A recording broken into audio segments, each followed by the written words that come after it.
There is a great secret that has extraordinary power. It is both hidden and everywhere simultaneously. If it could be unleashed, it would change the world.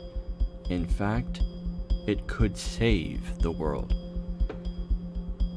The human mind that can ask the question and that can recognize the humbling value of our present uncertainty, it is this type of mind that can discover and seize this ultimate power and opportunity of this greatest secret. But only to the extent that such a one remains humble, or else it, the secret, will flit away.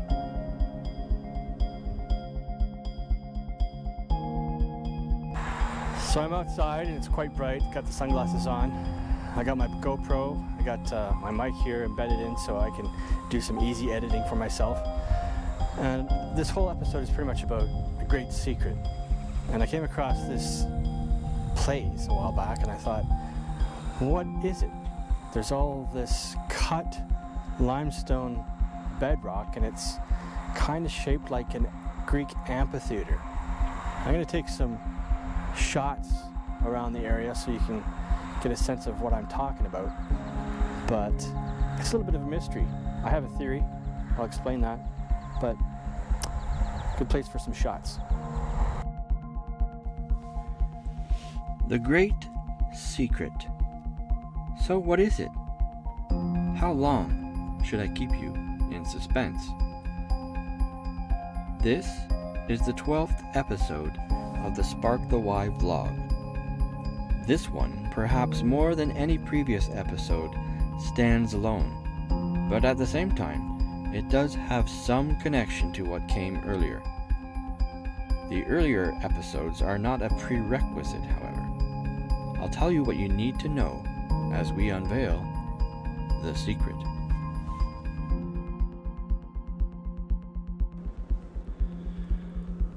For instance, one way to describe what the secret is would be to continue with a metaphor I played with in episode 11. There I made a comparison of human beings to caterpillars, which consume and consume until they are comfortable, and then they go into this cocoon stage where they wall themselves off from the world and all of its troubles.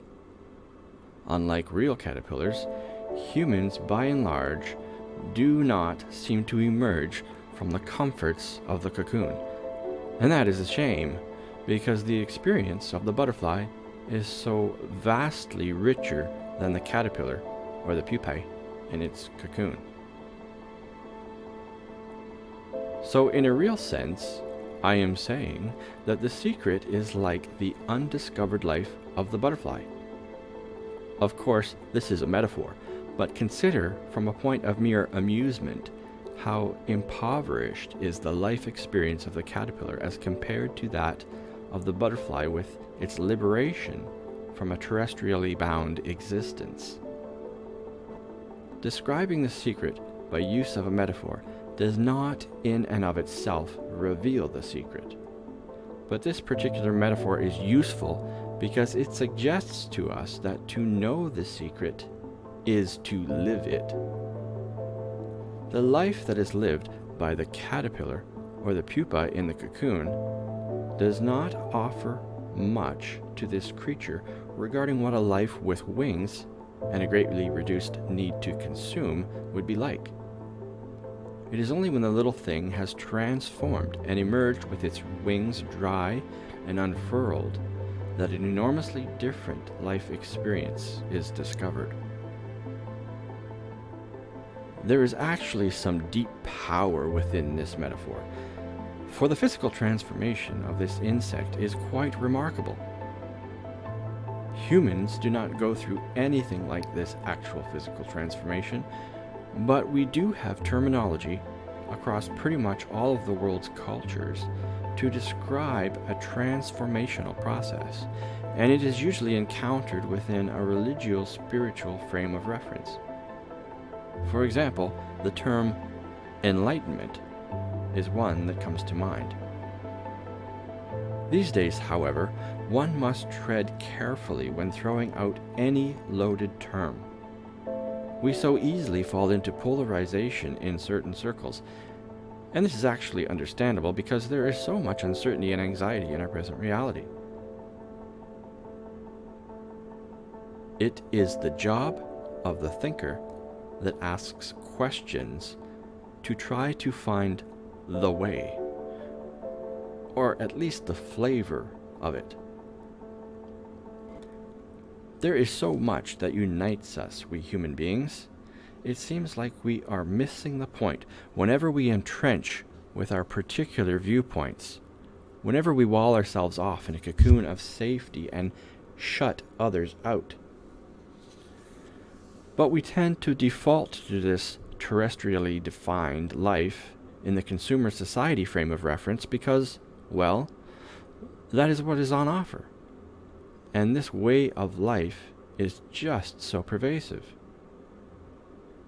Literally every waking moment is taken up with the consumption of something. It extends far beyond physical consumption or nourishment. There is so much on offer in the form of distraction for the mind. The information stream floods us with tantalizing and persuasive desires, appealing to our every insecurity. Life would be better and complete if only we had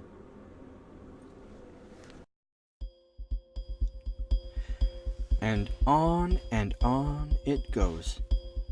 We attain the desired thing, but before long we are looking for the next thing because we are still inadequate. People will notice and respect me if only. This is the sort of thing we say to ourselves in our head. If only. If only, if only, if only. You could see how so-called enlightenment might elude the individual who is stuck in this kind of thinking. There is an entrenched anxiety with this way of thinking. You are never good enough, never satisfied or fulfilled, but you can't rest either. You can't stop and consider. Not really, because this life is a race, and you'll be left behind if you even slow down. Some people feel like they are being left behind too, despite even their best efforts, and this breeds cynicism and bitterness, and sees a turn towards populism and finger-pointing divisiveness. If you are running to stay in the race, or if you feel like you are falling behind, in either case you might regard any idea that references enlightenment with some hostility. You might think someone is trying to sell you something, some new agey crap infomercial, followed by a promise that if you buy some miracle tea for $29.99, you will find truth and bliss. This is part of the danger of being so caught up in the race, and at the same time having been abused in a sense by someone selling to us and playing on our insecurities. The sum total effect of having endured so much marketing does wear us down. All things are sold with a promise to fix some problem we have, the if-only insecurities. What about this forum? Spark the why? Well, there are no promises here. But this is not about a pursuit of happiness. No, this is about asking questions when there is so much that seems to be lacking. And this is about seeking after language that will not be reflexively rejected, that does not offend.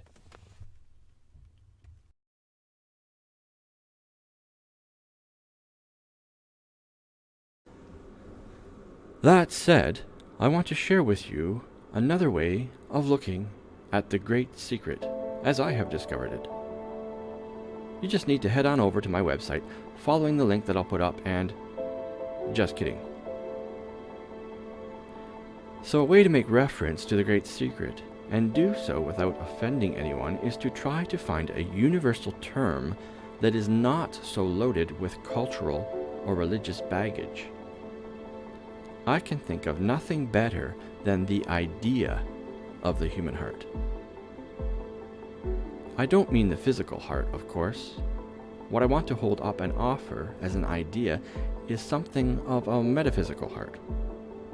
As soon as I say metaphysical, I know I can rankle some that are strict materialists. But hang on for just a moment, for I seek to avoid any of the polarization traps.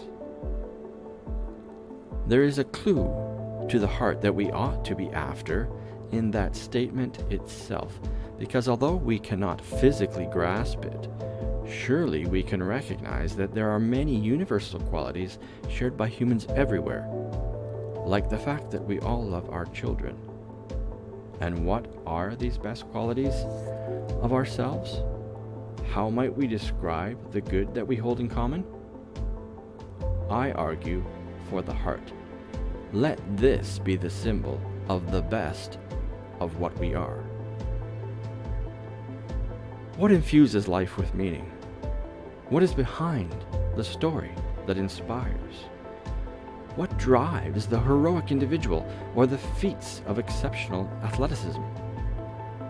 What is at the root of the most extraordinary artistic performance of the actor, dancer, musician, or singer? Or what is behind the transcendent insight of the poet, the philosopher, or the religious ascetic, or the scientist with the breakthrough?